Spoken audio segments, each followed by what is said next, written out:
আমি মাঠে ঘাস কাটতেছিলাম, দেখি না ঘাস কাটতে কাটতে ঘাসটাকে তো আঁটি করতে হয়, আঁটি করতে গিয়ে দেখি যে একটা ভাসছে, কি আমি বলছি শিয়াল, কাছে যেয়ে দেখছি যে একটা লাশ ভাসছে। তারপরে আমি বাড়িতে গেলাম, আমার বৌদিকে বললাম যে আরিফুল ভাইকে আমাদের পঞ্চায়েতকে ফোন করো। তারপর আরিফুল ভাই প্রধান সাহেবকে ফোন করবে, এই পর্যন্তই। ওটা কি আপনারই জমি? না না, আমরা এমনি মাঠে ঘাটে গরুতরে ঘাস ফাস কাটি। ওনাকে কি চেনেন? না না, চেনেন না। কি মনে করছে এবার কি ফাঁকা জায়গায় কিভাবে এলো? এবার কি করে বলবো কিভাবে এসে, এটা বলতে পারি। হ্যাঁ, প্রশাসন আমাদের প্রধান সাহেব জানিয়েছে। আপনার নাম? আমার নাম কেষ্ট সিং।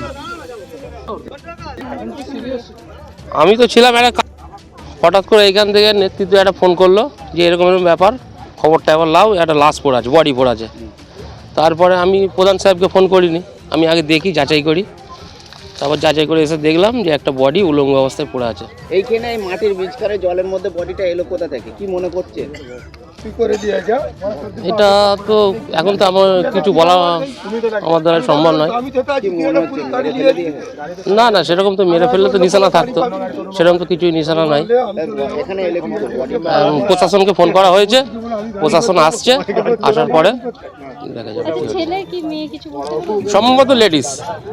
এই জায়গাটার নাম কি? এটা ভূপতিপুর রায়পাড়া সংলগ্ন এলাকা।